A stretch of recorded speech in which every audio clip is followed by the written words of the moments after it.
Tepuk tangan dong. Nanti kalau saya teriak, siapa Anda? Anda? Saya pemimpin. Siapa Anda? Saya pemimpin. Oke, ya. Jadi harapannya adalah supaya menjadi pemimpin, ya. Tadi sudah disampaikan oleh Bung Fajar. Seseorang yang mengambil kebijakan atau keputusan. Ada yang punya pendapat lain? Kalau pemimpin berarti barangnya apa? Sifat kah? Noun? Kata benda kah? Pemimpin berarti orang ya. Kalau ini kita berilustrasi dulu ya, biar ngeklik soalnya nantinya. Anda ketua PUK, tugas Anda apa? Mengambil keputusan, mengelola para cara supaya mereka sesuai dengan program kerja, diarahkan tepat, ya.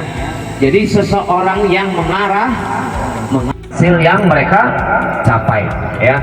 Itu teamwork, ya, komitmen dan bertanggung persen, 20%, 30%, mudah-mudahan ada yang 80%.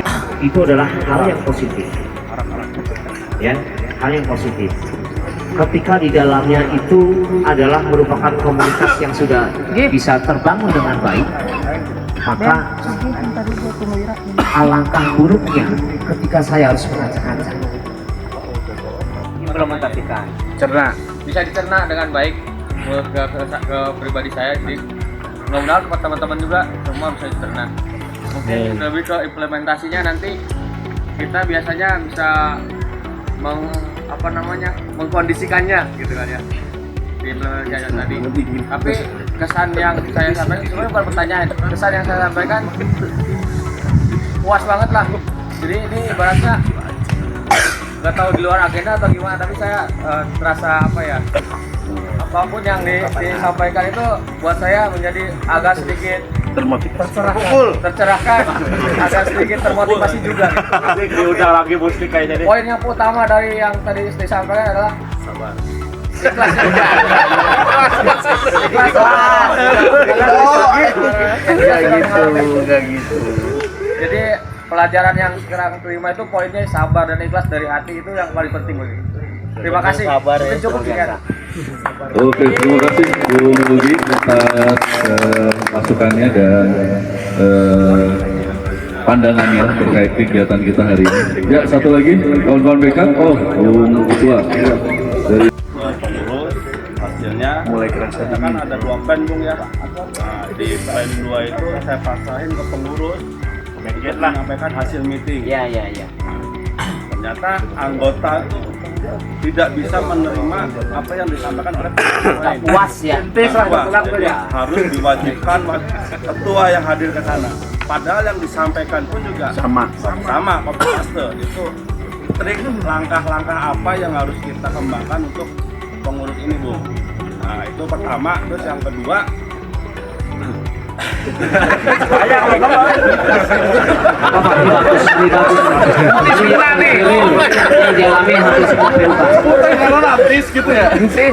terus yang kedua, Bu, sekalian mumpung ada narasumber gitu kan, saya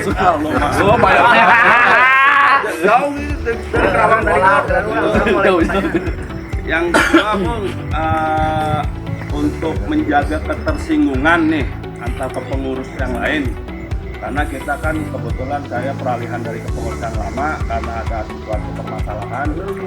Jadi ada beberapa kepengurusan yang masih belum move on dari dari peninggalan Belanda yang lama. Nah, tapi saat ini dia dikasih job desk-nya nggak berjalan, dikasih ininya nggak berjalan, tapi dia ingin pegang di situ. Sama kayak PUK gua tuh. Curhat.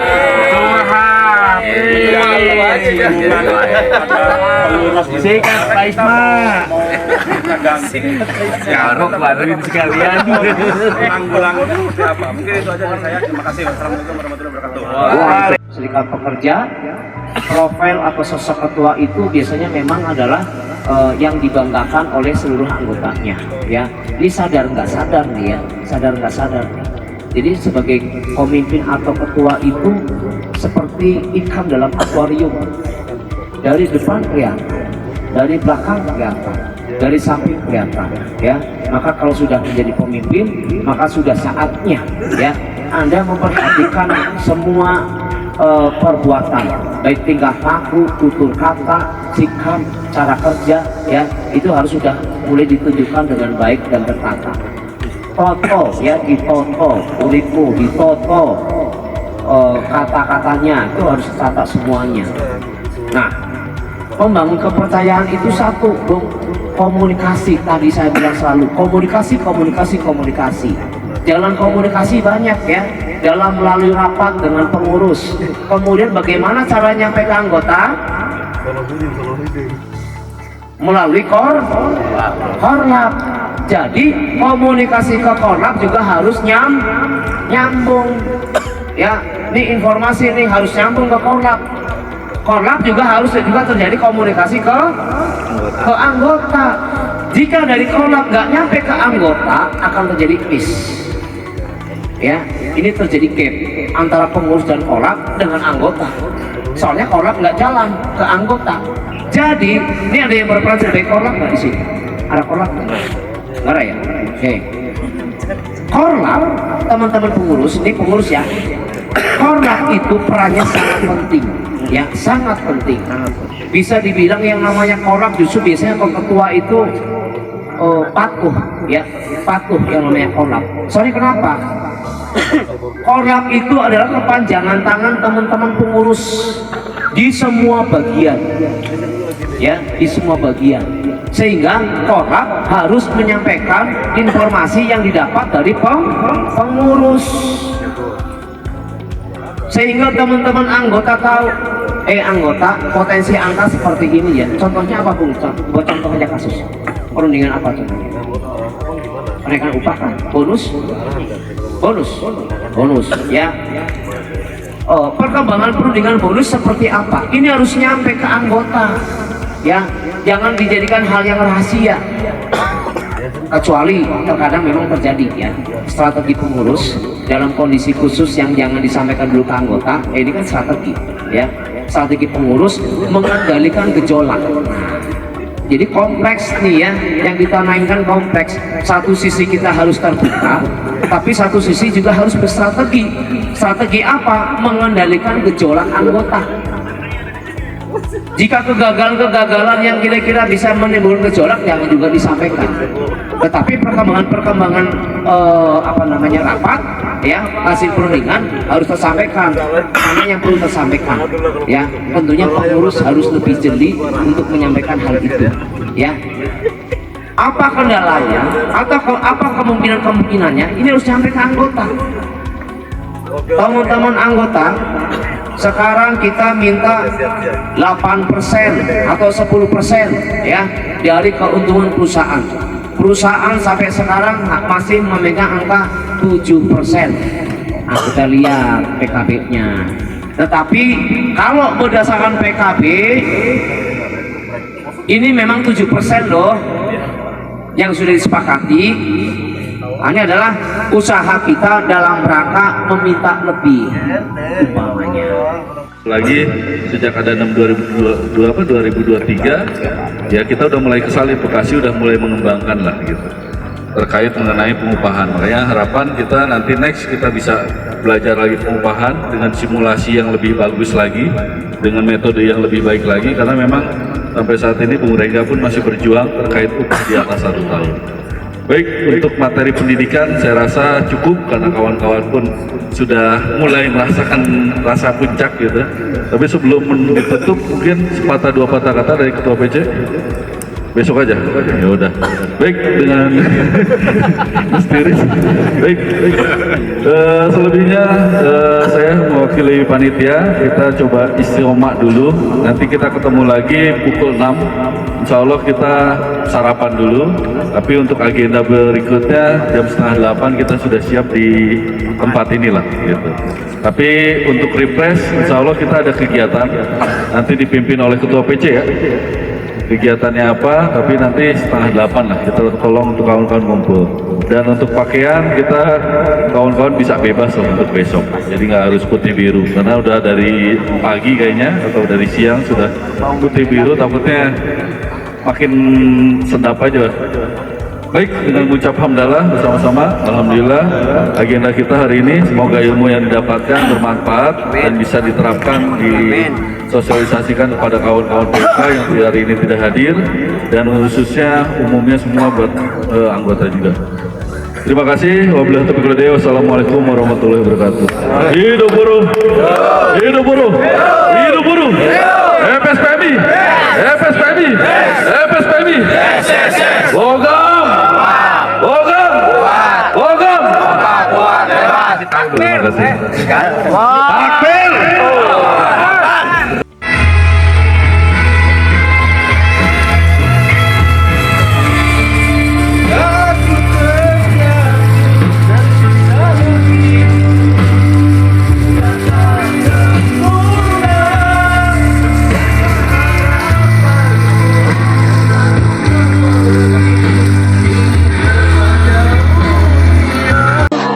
I'm a work in progress. On my way, I'm moving forward.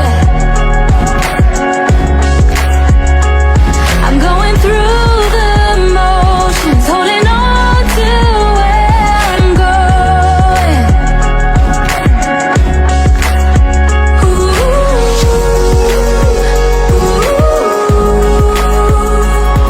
I'm a work in progress.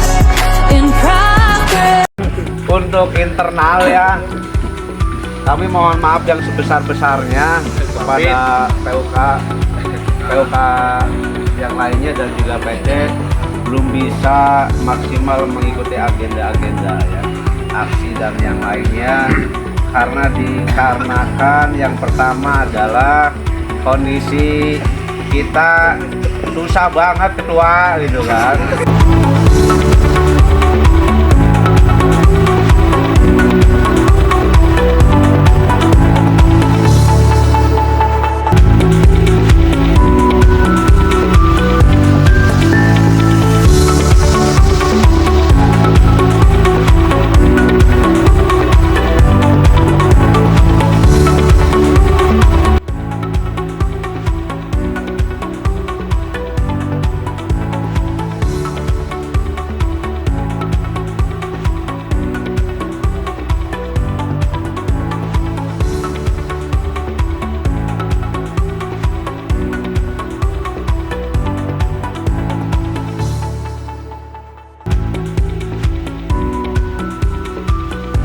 Termasuk ketika bicara ketua, itulah fungsi kepemimpinan.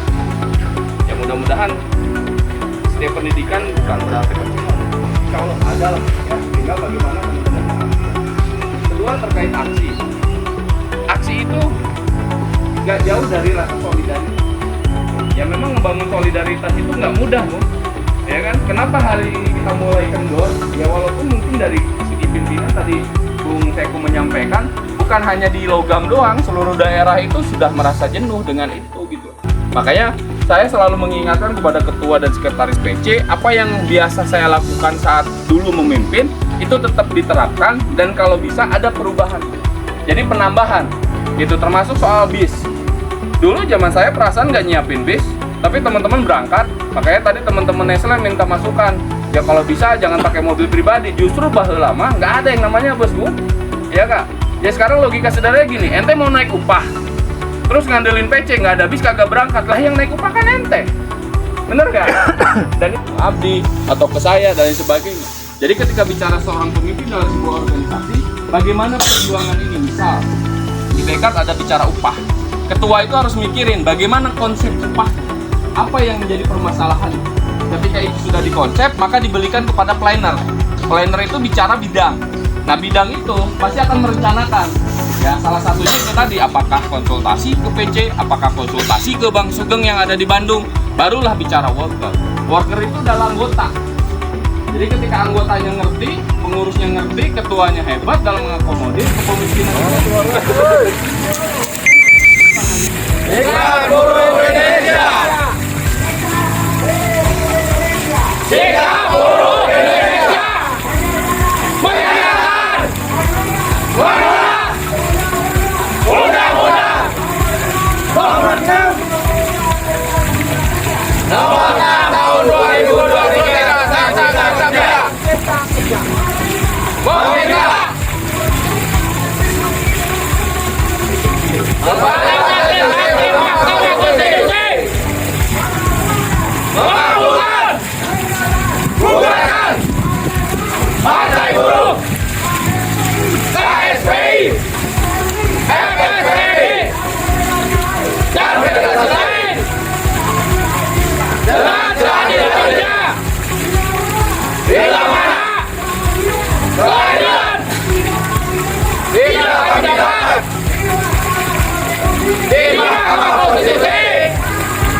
Assalamualaikum warahmatullahi wabarakatuh.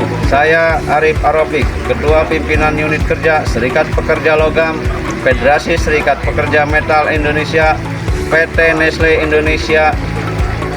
Dengan ini menyampaikan permohonan kepada Hakim Mahkamah Konstitusi untuk mengadili dengan rasa dan seadil-adilnya mengabulkan gugatan perkara nomor 168 Judicial Review Undang-Undang Cipta Kerja yang dilakukan oleh Federasi Serikat Pekerja Metal Indonesia beserta Federasi Serikat Buruh lainnya yang ada di Indonesia.